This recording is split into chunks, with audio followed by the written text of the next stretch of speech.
Já está.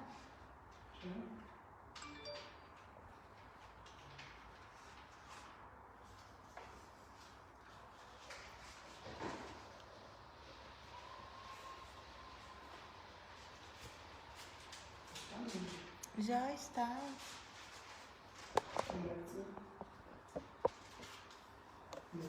Duas músicas maior que tudo e depois abaixo. Eu quero saudar a todos com a graça e a paz do Senhor Jesus, amém? Amém. E dizer, sejam bem-vindos em nome do Senhor Jesus.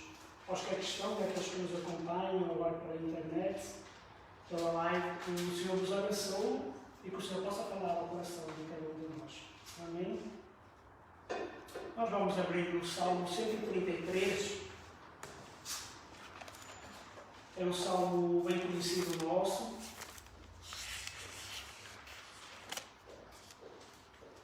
Salmo 133.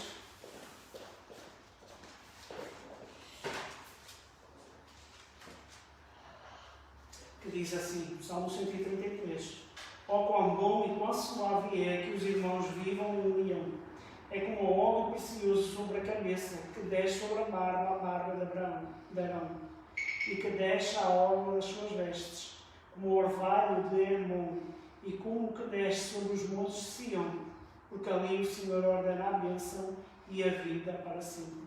Então é um incentivo a nós vivermos em comunhão uns com os outros, e como é o ungir da cabeça, o óleo, como é a água, aquela água miudinha que vem sobre a noite regar as plantas, assim é a bênção de nós vivermos em comunhão uns com os outros.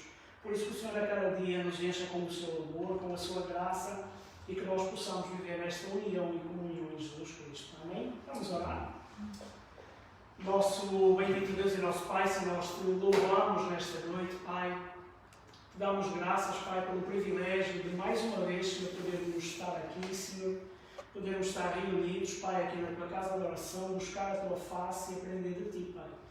Te agradecemos, Senhor, porque mesmo em meio às lutas, às dificuldades, Senhor, à correria do dia de trabalho, Pai, tu nos dás a graça de ter este tempo de descanso, Senhor, e de alimento para a nossa alma. Por isso te pedimos, Senhor, que nos venhas abençoar agora, Senhor, que nos venhas fortalecer em ti, Pai, e que abras o nosso entendimento para ouvir a tua palavra. Bem ministrar as nossas vidas, isto é o que nós te pedimos e desde já agradecemos no nome santo e bendito do Senhor Jesus. Amém. Então vamos entoar um hino de louvor, para podermos dar início ao nosso culto.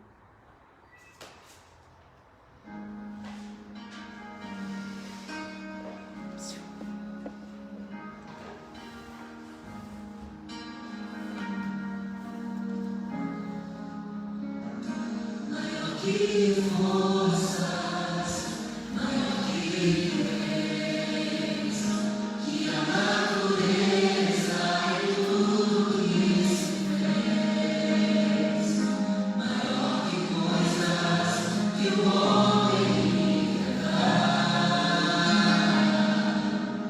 No princípio estava, sacando do fundo do coração, maior que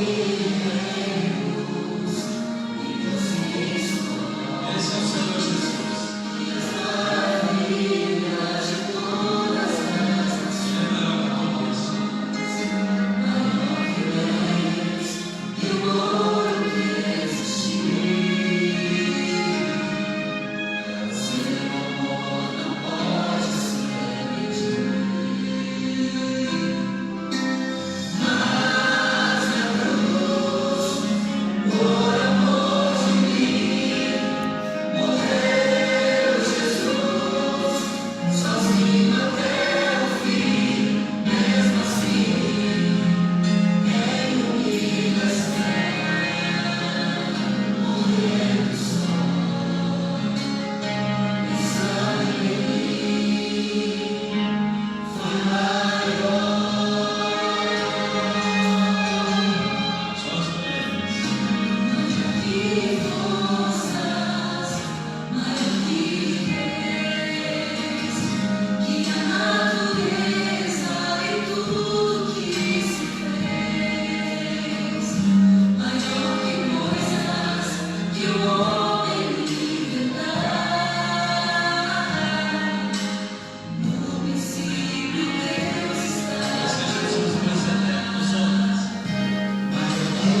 Louvado seja o Senhor por este amor tão grande que Ele tem por nós. Vamos entoar ainda mais um hino, quão grande é o meu Deus.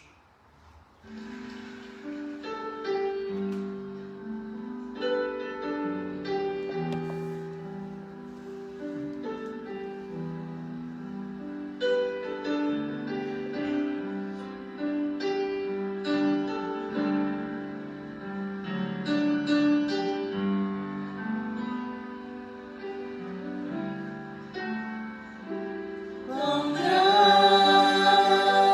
é meu Deus.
Nós vamos abrir a palavra do Senhor em 1 João, capítulo 5, e vamos ler somente o verso 12.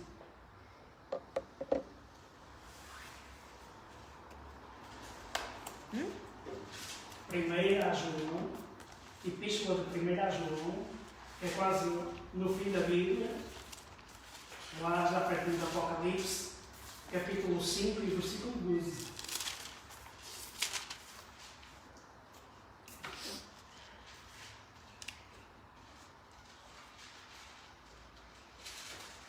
Amém? 1 João, capítulo 5 e versículo 12, que diz assim: quem tem o Filho tem a vida, quem não tem o Filho de Deus não tem a vida. Amém? Vamos orar mais uma vez. Obrigado, Senhor, porque mais uma vez nos fizeste chegar em segurança, Pai. Obrigado porque mais uma vez nos deste o privilégio, Senhor, de entoar estes hinos de louvor e gratidão a Ti, Pai. E agora te pedimos que mais uma vez, Senhor, venhas abrir o nosso entendimento, Senhor, que quebrantes o nosso coração, Pai, e ministra a cada um de nós aquilo que nos queres ensinar nesta noite.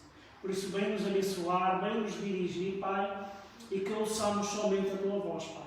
Repreende a ação do maligno no nosso meio, Pai, e que tudo aquilo que nos possa distrair, que possa endurecer o nosso coração, seja tirado no nome de Jesus e que seja mais uma vez um tempo de bênção na Tua presença. Aleluia. É o que nós te pedimos e desde já agradecemos no nome santo e bendito do Senhor Jesus. Amém. Amém. Nós, quando pensamos um pouquinho na criação, e nós sabemos que muitas teorias nos são ensinadas na escola. Então, bem a teoria do Big Bang, da explosão que criou a desordem, que criou a ordem, bem os ensinos de que o homem evoluiu desde um peixe que saltou por uma rã, vem desde a teoria de evolução também que o homem veio do macaco e se desenvolveu. E todas estas coisas muitas vezes nos são bombardeadas. Começa logo na escola, desde criança, e toda a humanidade estão sempre a tentar buscar novas formas de nos mostrar o que eles acham das suas teorias sobre a criação. Mas quando olhamos para a Sagrada Escritura, quando olhamos para a Bíblia, a palavra do Senhor nos diz e nos aconselha a conhecermos a verdade. Em João 8,32 diz: e conhecereis a verdade, e a verdade vos libertará. Então a palavra do Senhor nos chama para nós aprendermos nas Sagradas Escrituras sobre todas as coisas. E é lá que nós devemos buscar o verdadeiro ensino sobre aquilo que nós somos, o verdadeiro conhecimento sobre todas as coisas que nós encontramos na palavra do Senhor. Então a primeira coisa que nós precisamos saber é de onde viemos e quem realmente nós somos. E muitas vezes, quando nos perguntam quem nós somos, o que é que nós respondemos? Alguns dos irmãos podem... Quando perguntam quem é você, irmão, o que é que diz? Como pessoa ou homem? Como pessoa. Eu sou cristã. Evangelista. Mas normalmente quando eu estou a conhecê-la, como é que você se identifica? Pelo nome? Eu sou Augusta. Não é? Você diz, sim, eu sou Augusta. Exato. Muito bem, mas isso não é a sua identidade, isso é o seu nome. Exatamente. De que país é que você vem? Portugal. Essa é a sua nacionalidade, o país onde você habita. Mas isso não é quem você é. Então, quando alguém nos pergunta quem nós somos, nós temos essa tendência a dizer: o meu nome é João, eu meço 1,80 m, tenho olhos castanhos, estou acima do peso um bocadinho, a minha profissão é serralheiro, e é assim que nós nos identificamos, não é? Normalmente é sobre essa postura que nós nos apresentamos para os outros. Mas essas coisas, na realidade, não mostram quem nós somos. Essas coisas diz quem nós nos apresenta, mas na realidade não mostra quem nós somos. E a pergunta para nós é quem nós somos na realidade. Se, por exemplo, nos arrancassem um braço, nós continuaríamos a ser os mesmos? Não. Sim. Se arrancassem uma perna, continuaríamos a ser os mesmos? Fisicamente não, mas eu seria eu na mesma. Se nos tirassem o coração, os rins e os pulmões e fizessem tudo transplante, éramos nós? Tínhamos que procurar quem nós éramos? Ou nós éramos a mesma pessoa? Essa é uma coisa, uma identidade que nós temos, é essa, que nós muitas vezes olhamos para o nosso corpo e se não temos um braço, ou se nos é trocado os rins e se nos é trocado o coração e o baço, nós já ficamos, às vezes, desapercebidos quem nós somos, mas na realidade nós não mudamos. O invólucro, o corpo mudou, mas a pessoa permanece o mesmo. O apóstolo Paulo, em 2 Coríntios, nós podemos abrir. Eu vou pedir à Priscila Ferreira, por favor. 2 Coríntios, capítulo 5, versículo 16.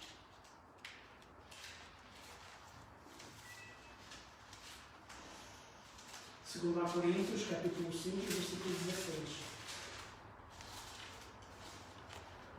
Portanto, deixem de ficar avaliando os servos de Cristo pelo que o mundo pensa a respeito deles, ou por aquilo que aparentam ser exteriormente. Antigamente, erradamente considerávamos Cristo como um simples ser humano, igual a nós. Como pensamos de modo diferente agora? Então, a verdade é que nós costumamos identificar as pessoas de 3 formas. Pela sua aparência, pelo seu desempenho na sua profissão e também pela sua classe social. Isso é como nós definimos uma pessoa. O seu doutor, o seu engenheiro, não é? É isso que nós às vezes identificamos as pessoas. Mas a Bíblia é muito clara quando nos afirma que quem nós somos na realidade. E em Gênesis, no capítulo 1, versículo 26, o que é que diz? Gênesis, capítulo 1 e versículo 26.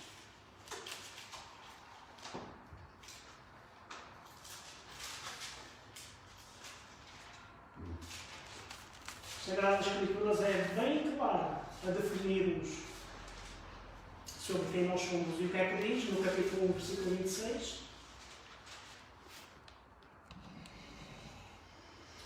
E disse Deus: façamos o homem à nossa imagem, conforme a nossa semelhança. Então, quando olhamos para aqui, a palavra do Senhor nos diz que nós somos quê? A imagem e semelhança de Deus. E uma coisa nós podemos dizer: Deus não é carne, então nós não somos feitos à semelhança de Deus pela carne. Deus é Espírito e nós somos a imagem e semelhança de Deus porque temos um Espírito, temos uma alma que é eterna, exatamente como o nosso Deus. Nós sabemos que este corpo voltará ao pó, como diz a palavra do Senhor. O pó não foi criado para voltar ao pó, mas a alma ou o Espírito que é eterno, então ele viverá para sempre. Então nós somos o quê? Além de seres físicos, somos seres espirituais. Então a Bíblia assegura-nos que a realidade suprema do universo é espiritual e não só a física, porque as coisas passam, mas a espiritual permanece para sempre.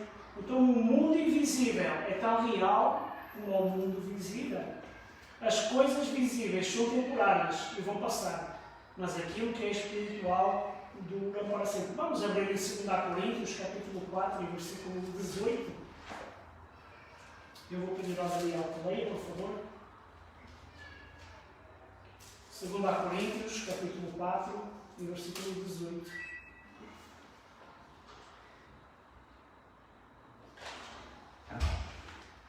No atentando nós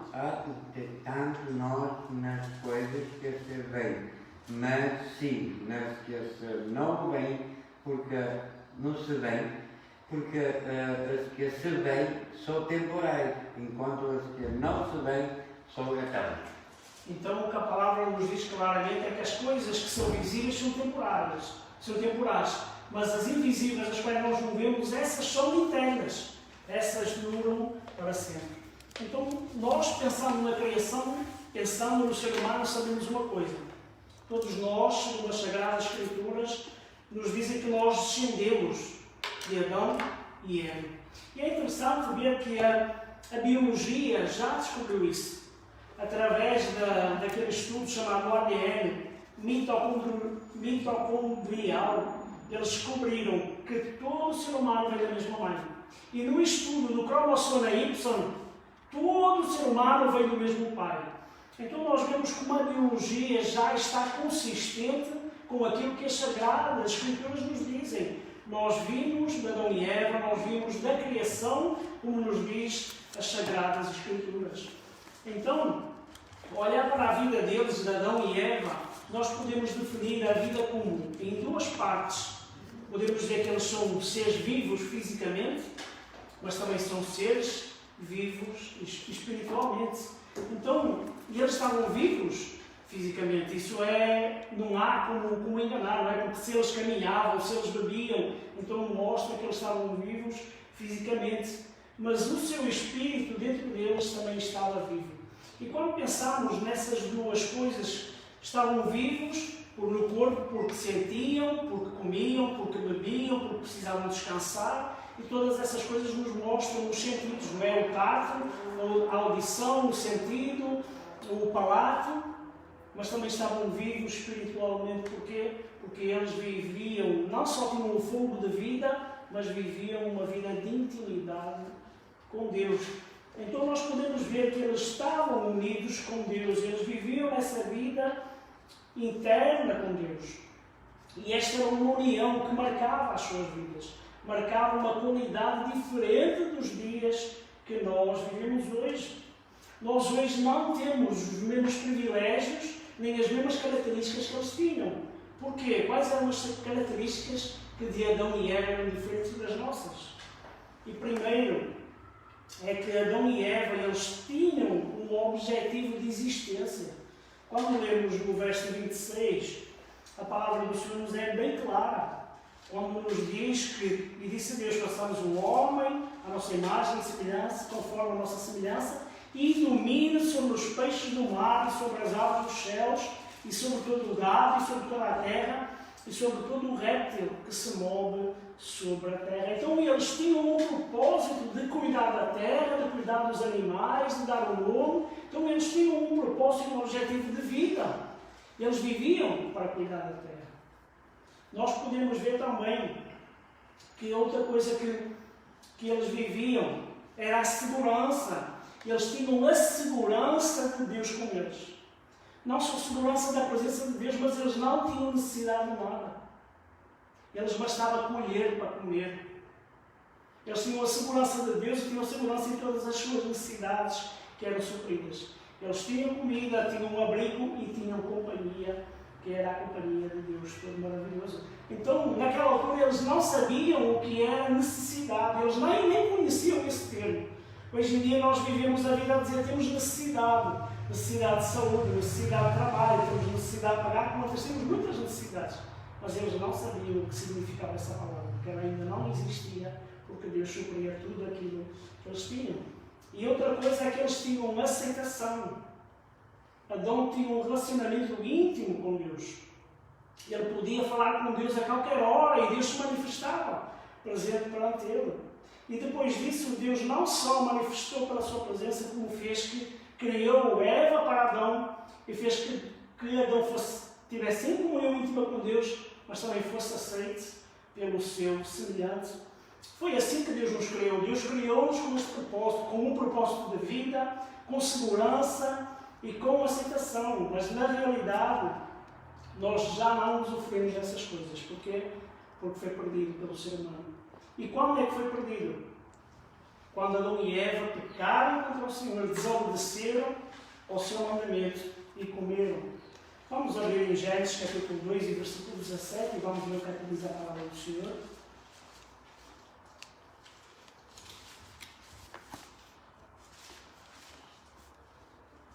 Gênesis capítulo 2, versículo 17.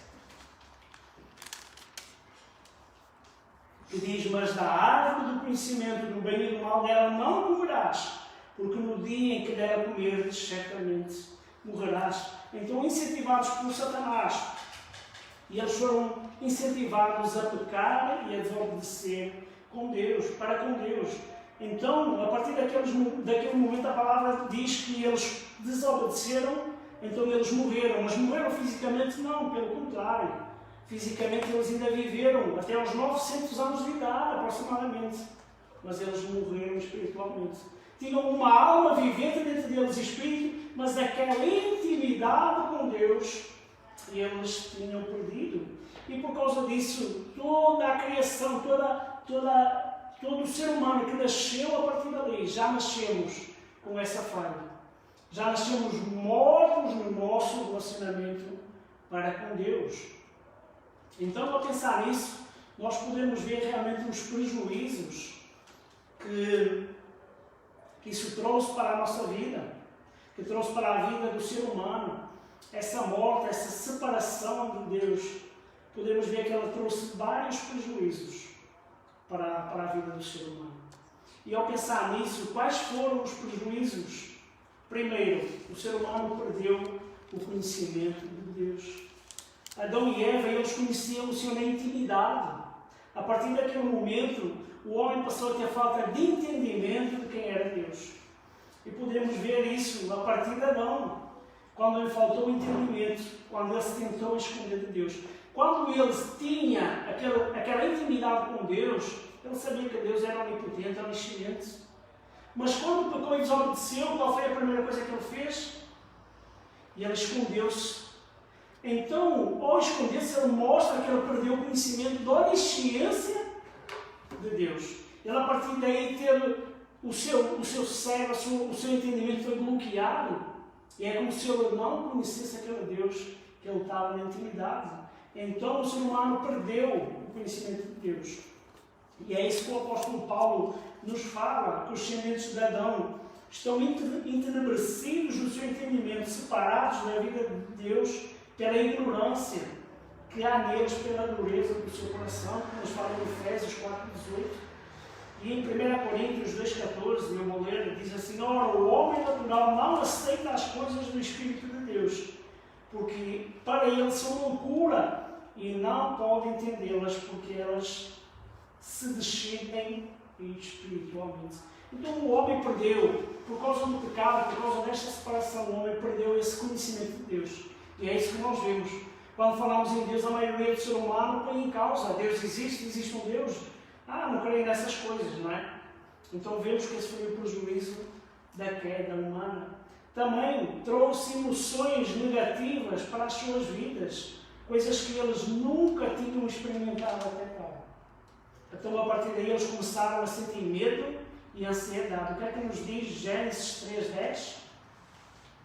Eu vou pedir à Priscila que leia.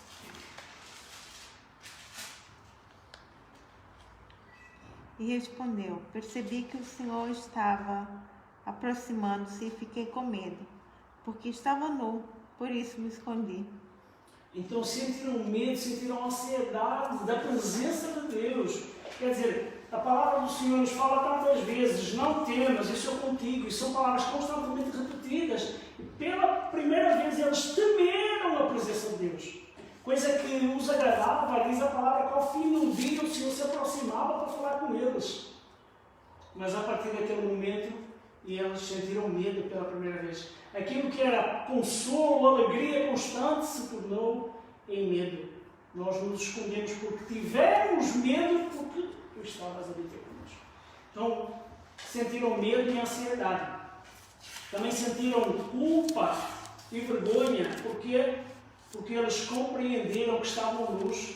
Até aquele momento eles caminhavam com Deus e tinham um relacionamento de casal e não tinham vergonha de Deus. Estavam nus, mas não tinham vergonha. Mas a partir daquele momento do pecado, eles compreenderam que estavam nus e precisavam se esconder e precisavam tapar as suas vergonhas, como nós costumamos dizer. Então aquilo que outrora era uma alegria, uma simplicidade na presença de Deus, agora por causa do pecado, se tornou culpa e vergonha perante o Senhor. Também se sentiram rejeitados. E vemos isso realmente na condição de Adão e Eva, na condição dos seus filhos, quando depois de serem expulsos do paraíso, que eles, por causa do seu pecado, não puderam usufruir mais daquilo que Deus tinha criado para eles. Qual foi a reação de Caim quando Deus rejeitou a sua ofrenda? Ele sentiu-se rejeitado por Deus. Ao sentir-se rejeitado por Deus, ele teve uma ação inadequada. Porquê? Porque ele viu que Deus não aceitou a sua oferta. Podemos ver também, ainda no texto bíblico, nos fala que eles sentiram fracos e incapazes. Então, aquilo que eles antes escolhiam de forma fácil para comer, eles agora tinham que trabalhar pelo suor do teu rosto, colherás e comerás. Então eles viam que era um trabalho árduo, que antes era um trabalho fácil e prazeroso, alegre. agora se tornou um trabalho pesado. E não é isso que nós vivemos. Muitas vezes, quando pensamos em trabalhar, a maioria pensa que castigo. Estava também no outro lugar ou fazer outra coisa. Então eles deixaram-nos usufruir da capacitação do Senhor e sentiram-se fracos, incapazes. Então nós podemos ver como realmente houve sentimentos e coisas que eles nunca teriam experimentado até outrora e que agora vivenciavam tudo. Então nós temos um Deus tão maravilhoso, um Deus tão poderoso, que Ele, apesar de haver esse estado em que nós nos encontramos, homens e mulheres sem entendimento, homens e mulheres que sofremos por causa do pecado, que já nascemos nessa separação, experimentamos estes sentimentos todos estranhos, dos quais Deus não criou e não queria que nós passássemos por eles. Agora olha para nós e quer o quê? Quer chamar-nos novamente para a sua presença.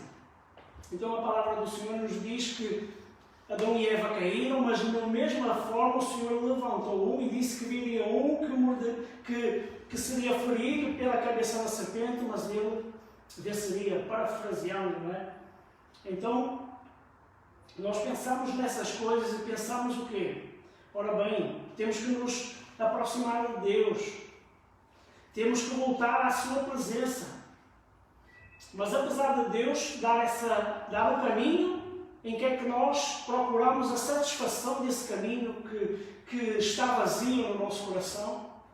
Através do desempenho, das metas, do estatuto e da aparência que nos rodeia. Então todas essas coisas nos encobrem e muitas vezes nos fazem perder no caminho. Nós muitas vezes procuramos a felicidade ou a satisfação da nossa vida nessas coisas. No status, no desempenho, na condição financeira. Mas depois de o rei Salomão, que tinha tudo, quem tinha toda a sabedoria, do qual Deus não deu a outro homem igual a ele, sabem o que é que ele diz depois de avaliar todas essas coisas? Vamos ler em Eclesiastes, capítulo 1, versículo 2.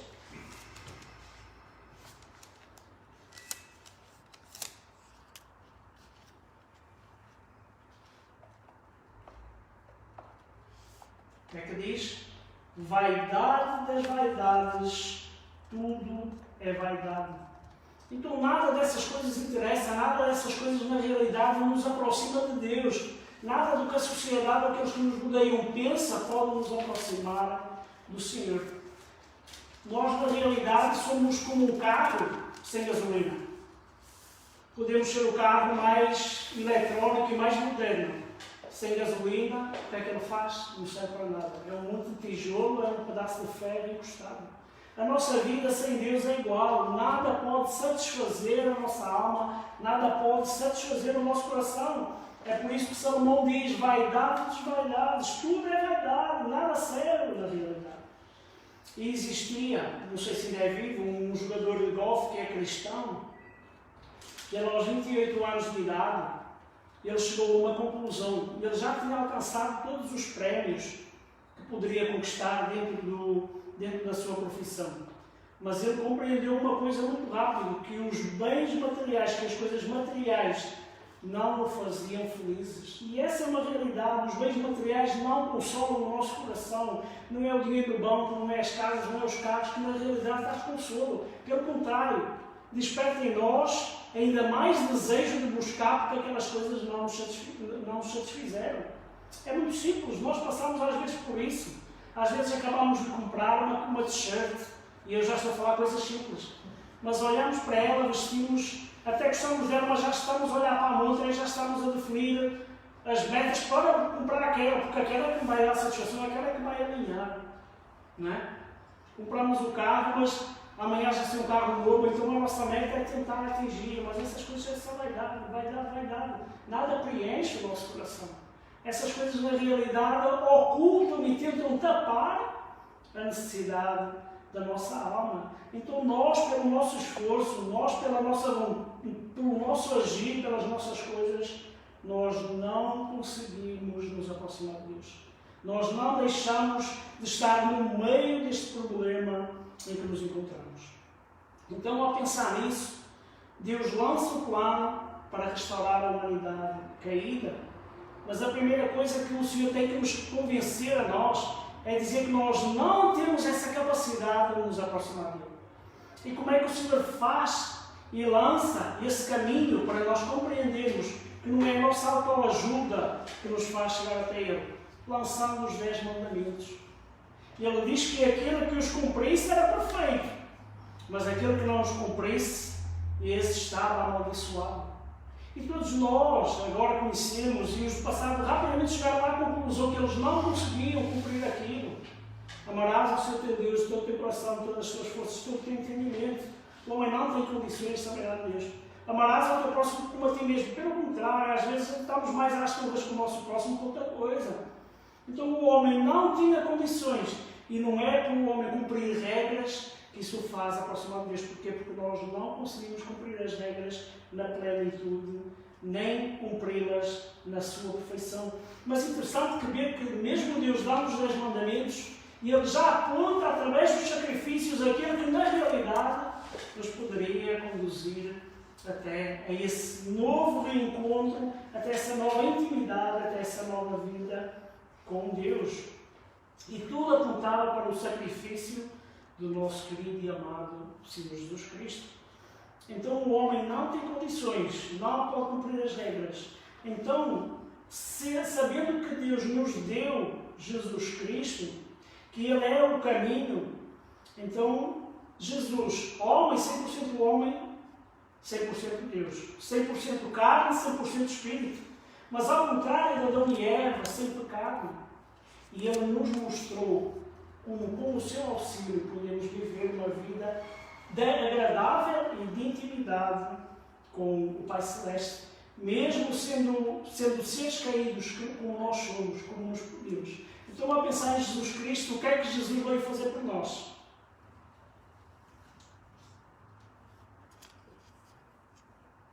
O que é que Jesus Cristo veio fazer por nós?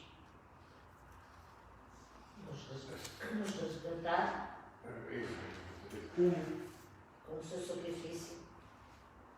Mas o que é que Ele opera na nossa vida? O amor da nossa vida, não é?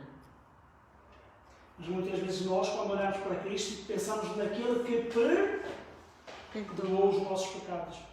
Mas Cristo não veio apenas para perdoar os nossos pecados. Cristo não veio perdoar os nossos pecados, é um processo, mas Ele veio para nos dar vida. E esse é que é o papel importante, porque se nós estamos mortos espiritualmente para com Deus, nós precisamos de vida. E foi isso que Jesus Cristo veio fazer por nós. E Ele veio nos dar vida, veio perdoar os pecados, é verdade, mas mais importante de todas as coisas, Ele veio nos dar vida. Em João 10,10 eu vou ler, porque são vários textos seguidos. João 10,10 diz: eu vim para que tenham vida e a tenham em abundância. O que é que Adão perdeu? Vida. Então o que é que ele precisava? Vida. E o que é que Jesus veio dar? Vida. E em João capítulo 1 também nos diz: no princípio era o Verbo, e o Verbo estava com Deus, e o Verbo era Deus. E no versículo 4 diz: nele estava a vida, e a vida era a luz dos homens. Ainda em João 11,25 diz: eu sou a ressurreição e a vida. Quem crê em mim, ainda que morra, viverá. Então, por outras palavras, ele viverá espiritualmente, mesmo que morra fisicamente. O homem que se chega a Jesus Cristo, então ele viverá espiritualmente, mesmo que o corpo possa aparecer. Então, através da ação de Jesus Cristo, através desta vida que Ele nos quer dar, o que é que Ele vem restaurar para cada um de nós? Ele vem restaurar novamente aquilo que Adão e Eva tinham perdido. Eles tinham perdido o significado de vida, tinham perdido a sua segurança e tinham perdido a sua aceitação. Então agora nós vemos que Jesus Cristo veio restaurar isso. E em Deus nós temos um propósito. Em Deus nós temos segurança, temos o suprimento. Em Deus nós temos aceitação. É uma realidade que nós muitas vezes fazemos aquilo que os outros querem só para sermos aceitos, para sermos bem recebidos. No momento que temos Cristo na nossa vida e somos aceitos por Deus, as nossas ações já não importam o que os outros vão pensar. Se a nossa ação sabemos que é aceito por Deus. O ser aceito pelos outros já não é tão importante. Mas sem Cristo nós buscamos fazer, constantemente vemos isso nos trabalhos, nos nossos familiares. Nem é aquilo que eles querem fazer, mas fazem para quê? Para ser aceito por aqueles que os rodeiam. Então Jesus Cristo, Ele veio-nos dar vida, veio-nos restaurar a segurança, veio-nos restaurar novamente esta aceitação para com Deus. Em Jesus Cristo nós temos vida. Este é o propósito de Deus, este é o desejo de Deus. Foi para isto que nós fomos criados. E em Jesus Cristo, o único caminho, a verdade e a vida, podemos estar novamente restaurados a Deus. Podemos ter esta necessidade da nossa alma de ser preenchida, novamente preenchida. Porquê? Porque Jesus Cristo nos preenche. Porque Jesus Cristo nos religa novamente ao Pai. Porque Jesus Cristo nos mostra que nós temos o propósito de viver para a glória de Deus, testemunhar para Deus. Tudo que Deus faz chegar à nossa mão, seja trabalho, seja o que for, é para a glória de Deus. Isso nos dá uma motivação. Nós levantamos todos os dias para quê? Para glorificar a Deus. E pode ser através do nosso trabalho, pode ser no relacionamento familiar, pode ser através de muitas coisas. Esse é o nosso propósito, através da nossa vida, testemunhar deste Deus que nos ama e nos quer resgatar. Também a palavra do Senhor, como nós lemos no início, em 1 João, capítulo 5, versículo 12, diz: quem tem o Filho tem a vida, quem não tem o Filho de Deus não tem a vida. Então só há um caminho para nós voltarmos a esta intimidade. Só há um caminho para nós voltarmos a ter vida espiritual, que é Jesus Cristo nos restaurando nos braços do Pai. Amém? Amém. Então nós fomos criados com o propósito. Apesar disso, o homem pecou e se afastou de Deus, mas Deus nos dá a tal cruz que preparou o caminho para que nós cumpríssemos com o propósito que Deus tinha planeado, que é viver uma vida de intimidade com Ele, em espírito e em verdade. Amém? Então que o Senhor contenda com os nossos corações, que a cada dia o Senhor nos dê essa certeza, que sem Ele nós não somos restaurados. Sem o Senhor Jesus Cristo nós não temos a vida. E sem o Senhor Jesus Cristo nós andamos perdidos neste mundo, buscando ocupar o vazio que está no nosso coração com coisas perecíveis, quando a nossa alma, o nosso coração quer as coisas eternas. Então que nós possamos, a cada dia mais, ser restaurados pelo Senhor Jesus, que nós tenhamos essa certeza e que nós, dia após dia, possamos pensar que realmente nós temos significado, nós temos segurança e nós temos aceitação em Jesus Cristo.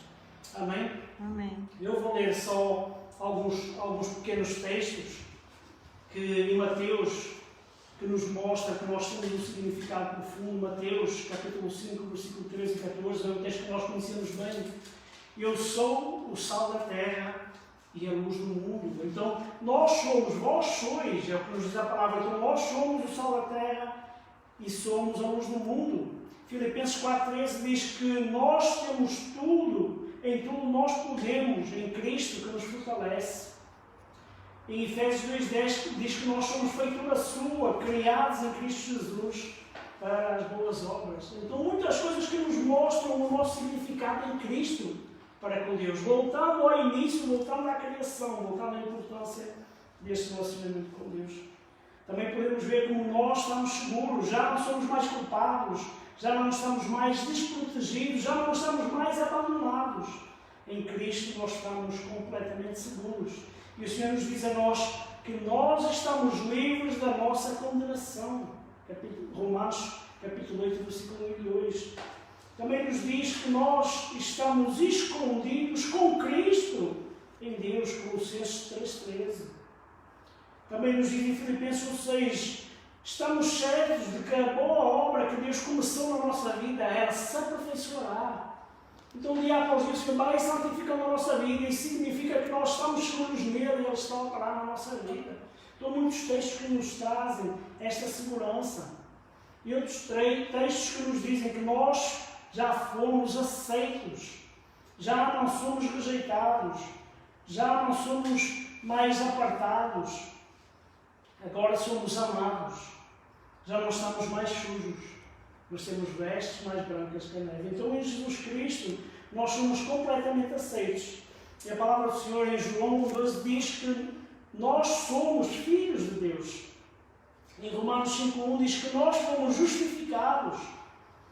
Em Efésios 1 diz que nós somos santos. Em Efésios 1.5 diz que nós somos adotados como filhos de Deus. E em Colossenses 2.10 diz que nós estamos completos em Cristo.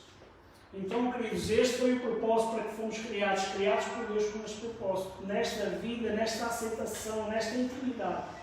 Então, em Jesus Cristo nós temos, em nenhuma outra salvação, não há outra coisa que nos possa conduzir a Deus, mas a fé no Senhor Jesus Cristo, entregarmos a nossa vida ao Senhor Jesus Cristo, nos derramarmos aos seus pés e confiarmos na sua graça, no seu amor e no seu poder, nos traz novamente esta vida espiritual a qual nós temos pedido. Então que o Senhor continue a manifestar-se à nossa vida, que nós a cada dia, quando o inimigo muitas vezes vem tentar lançar essa semente de que nós não sabemos por onde caminhamos, que nós estamos meio perdidos, não. Em Cristo nós temos significado, em Cristo nós temos segurança, em Cristo nós temos aceitação, em Jesus Cristo nós somos restaurados. E que essa palavra fortaleça e nos anima a cada dia o Senhor nos dê de vida. Amém? Amém. Vamos orar. Nosso bendito Deus e nosso Pai, se nós te louvamos e te agradecemos pela tua palavra, Pai. Te agradecemos, Senhor, porque mesmo o homem e a mulher, Senhor, fugindo do teu propósito, pecando contra ti, Senhor, se apartando, Senhor. Tu és um Deus tão bom e tão misericordioso, Senhor, que preparaste o caminho, Senhor, para a restauração, Senhor. Preparaste o caminho para dar vida e vida com abundância, que é através do Senhor Jesus Cristo, Pai. Nós te agradecemos, Senhor, porque sabemos que o vazio do nosso coração, Senhor, não são as coisas temporais deste mundo, Senhor, não são as conquistas que nós temos, Senhor, não são o lugar que podemos alcançar nas nossas profissões que nos satisfazem, Senhor. Por isso, tantas vezes corremos, Senhor, de forma desenfreada atrás dessas coisas, Senhor, porque nós não sabemos o caminho. Mas nós, agora, Pai, pela Tua Palavra, sabemos que o caminho é Cristo. Que em Cristo nós somos vida, que em Cristo nós somos restaurados à intimidade contigo, Senhor. E Tu restauras todas as coisas que tinhas preparado para nós. Restauras o propósito, restauras a satisfação, Senhor, restauras a segurança, Senhor. Restauras tudo aquilo que Tu tinhas preparado para as nossas vidas. Por isso, toma-nos no Teu altar, Senhor, continua, Senhor, a firmar o nosso coração em Ti, Senhor, e continua a transformar as nossas vidas para que a cada dia, Senhor, nós glorifiquemos o Teu nome, Senhor, e possamos viver nessa vida espiritual de intimidade contigo. Por isso, abençoa-nos, é o que nós te pedimos e desde já agradecemos no nome santo e bendito do Senhor Jesus. Amém. Eu te peço à Priscila, vamos entoar mais um hino só, para podermos terminar.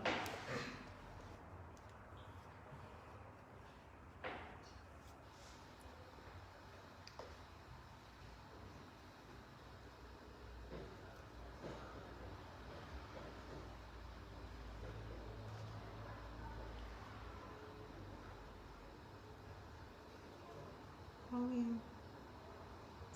Qual?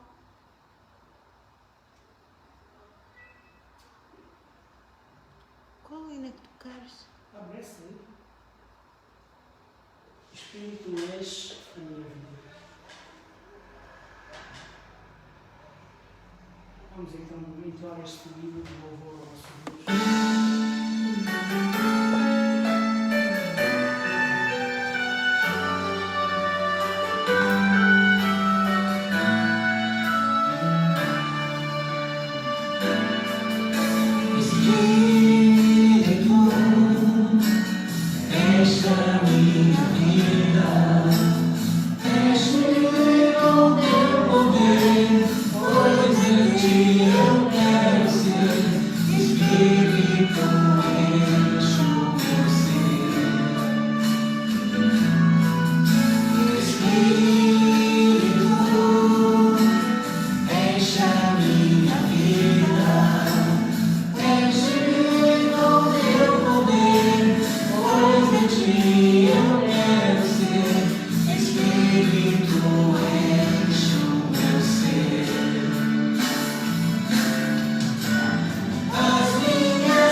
Então que nós não nos esqueçamos. Temos um propósito, no Senhor nós temos segurança e no Senhor nós temos vida. Amém? Vamos orar. Nosso bendito Deus e nosso Pai, Senhor, nós te agradecemos, Senhor, pelo ensino nesta noite, Pai. Tu sabes, Senhor, que muitas vezes na nossa fragilidade, Senhor, nós nos sentimos perdidos, Pai. Mas te agradecemos, Senhor, pela Tua palavra, Senhor, que nos mostra o estado em que nós estávamos, Senhor. Separados de Ti, Senhor, e como em Cristo nós somos restaurados, Senhor. E te agradecemos, Senhor, porque em Tu tens um propósito na nossa vida, Senhor. Tu nos tens seguro nas Tuas mãos, Senhor. Tu nos auxilias, Senhor. Tu nos supres, Senhor. Tu nos fortaleces, Pai. Obrigado, Senhor, e obrigado, Senhor, porque nos aceitas novamente na Tua presença, Senhor. Obrigado pela vida que nos dás, vida com abundância e vida que usufruímos desde agora, Senhor. Desde o momento em que te aceitamos como Senhor e Salvador das nossas vidas. Por isso, louvado seja, Senhor, pela dádiva do Senhor Jesus Cristo. Toma a cada dia a nossa vida nas Tuas mãos, Senhor, firma o nosso coração em Ti e guia os nossos passos. Te pedimos agora, Pai Santo, que Tu continues a ser connosco pelo resto desta noite, Pai. Que desde já, Senhor, prepares uma noite de descanso, Senhor, para nós, Senhor. Que renoves as nossas forças, Senhor, que renoves o nosso ânimo, Senhor, que renoves a nossa alegria, Senhor. E sendo a Tua vontade, Senhor, que amanhã nos dês um novo dia de vida para a glória do Teu nome.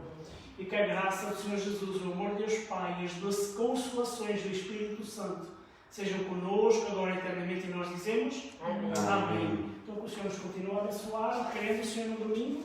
Estamos para o nosso último culto antes das férias. Depois também será um tempo de repouso e de renovação para as nossas vidas.